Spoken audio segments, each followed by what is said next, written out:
Breaking news Anakapalli జిల్లా పరవాడ పారిశ్రామిక వాడలో మరో ప్రమాదం జరిగింది. విషవాయువుల విడుదలతో ఒడిశా రాష్ట్రానికి చెందిన ఇద్దరు కార్మికులు అస్వస్థతకు లోనయ్యారు.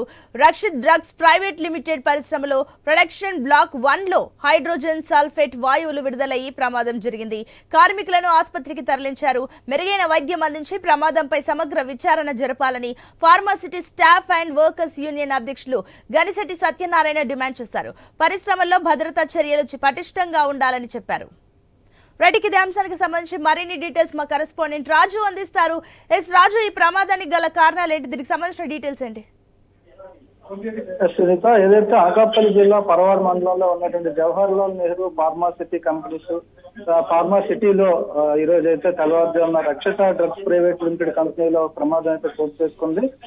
తెల్లవారుజామున పనిచేస్తున్నటువంటి కార్మికులు పనిచేస్తున్నటువంటి ప్రదేశంలో ఒక్కసారిగా విషవాయువులు వెలువడడంతో దాన్ని అయితే వాళ్ళు పేర్చడం జరిగింది. అనుకోకుండా జరిగినటువంటి సంఘటనలో ఇద్దరు కార్మికులు అయితే అస్వస్థకు గురైనట్టుగా తెలుస్తుంది. వాళ్ళని హుటాహుటిన విశాఖపట్నంలోని కిమ్స్ ఐకాన్ ఆసుపత్రికి అయితే తరలించి చికిత్స అందిస్తున్న పరిస్థితి కనిపిస్తుంది. ఇదైతే విషవాయువులు ఒక్కసారిగా వెలువడడంతో వాళ్ళు అయితే ఊపిరి పీల్చడంతో అదైతే అస్వస్థకు గురైనట్టుగా అయితే ప్రాథమిక విచారణలో తెలుస్తుంది. అయితే కంపెనీల్లో భద్రతా ప్రమాణాలు సరిగ్గా పాటించడం లేదని గత కొన్నేళ్లుగా కూడా విమర్శలు ఆరోపణలు వస్తున్నప్పుడు కూడా తరచుగా ఫార్మాసిటీల్లో అయితే ప్రమాదాలు చోటు చేసుకుంటుండడంతో ఆందోళన అయితే వ్యక్తమవుతుంది. కార్మికుల ప్రాణాలకు కూడా అసలు యాజమాన్యాలు పట్టించుకోవడం లేదంటూ కార్మిక సంఘాలు ఆందోళన చేస్తున్నప్పటికీ కూడా తరచుగా ఈ సంఘటనలు అయితే పునరావృతం అవుతున్నాయి. దీని మీద అయితే ప్రభుత్వం దృష్టి పెట్టాలని చెప్పి అయితే డిమాండ్ చేస్తున్న పరిస్థితి కనిపిస్తుంది. ప్రస్తుతం ఎవరైతే ఒడిశాకు చెందినటువంటి ఇద్దరు కార్మికులు అయితే అస్వస్థకు గురయ్యారో వాళ్ళైతే ఆసుపత్రిలో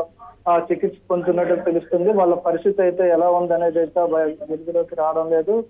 యాజమాన్యం కూడా ఇంతవరకు అయితే స్పందించలేదు. దీనికి సంబంధించి వివరణ ఇవ్వాలని చెప్పి కార్మిక సంఘాలు డిమాండ్ చేస్తున్న పరిస్థితి కనిపిస్తుంది. సునీత, రాజు, ఈ సంఘటన పైన యాజమాన్యం స్పందించిందా?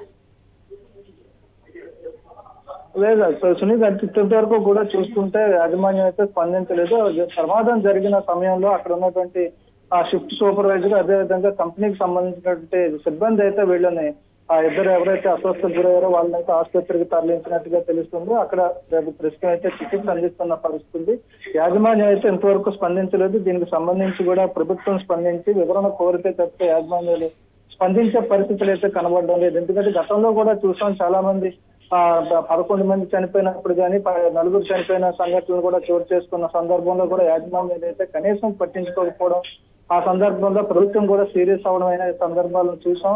అదే పరిస్థితుల్లో ఈ రోజు ఇద్దరు అస్వస్థకు గురైనప్పుడు కూడా ఇప్పటి వరకు అయితే యాజమాన్యం స్పందించలేదు. దీని మీద కూడా కార్మిక సంఘాలు కూడా ఆగ్రహం వ్యక్తం చేస్తున్న పరిస్థితి కనిపిస్తుంది.